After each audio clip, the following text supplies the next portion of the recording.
जय जगन्नाथ सांग मैंने चलतु आज आम बनैबा एग फ्राए। देखु मुझे प्रथम पियाज को टिक टिक करी काटी दौची। पियाज काटला पियाज को छोट छोट करी एमती काटिदेबे। देन तापर गोटे टमाट काटिदेबी एमती ही छोट छोट पीस करके टिक टिक करी काटिबे।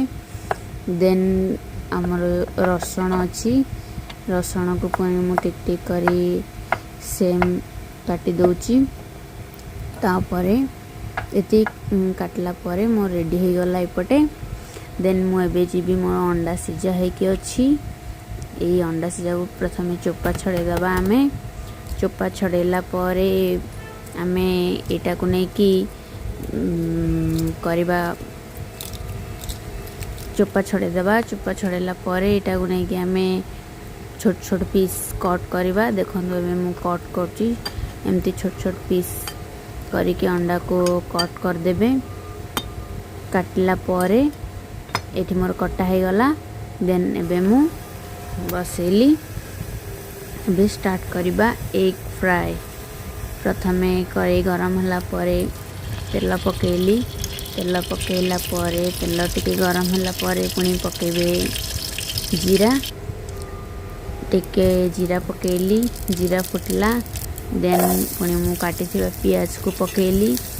पियाज पकेला परे हमर जो रसुण काटी थी से रसुण को पकेली। देन टमाट पकेली। एटा को पुणी घांटीबे टिके ब्राउनी ब्राउनी कलर आसला पर्यंत आपन को घांटीबा को पड़िबो। देखंतु मोर बे ब्राउन कलर पड़े आसलाणी। देन आपन अंडा को नेकी पकेबे।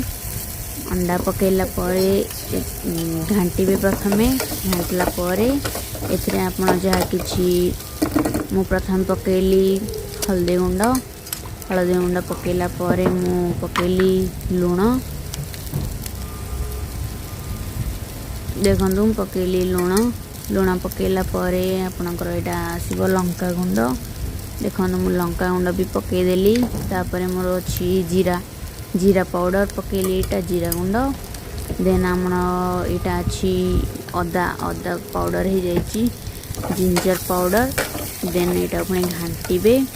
घांटला परे टिके समय सिझिया पई छाड़ देबे। देन देखंतु एमती घांटीबे 2 थर 3 थर घांटला परे आपनकर रेडी हो जिवो एग फ्राए। देखंतु एटा होछि मोर फाइनल लुक। एबे हे गला एग फ्राए।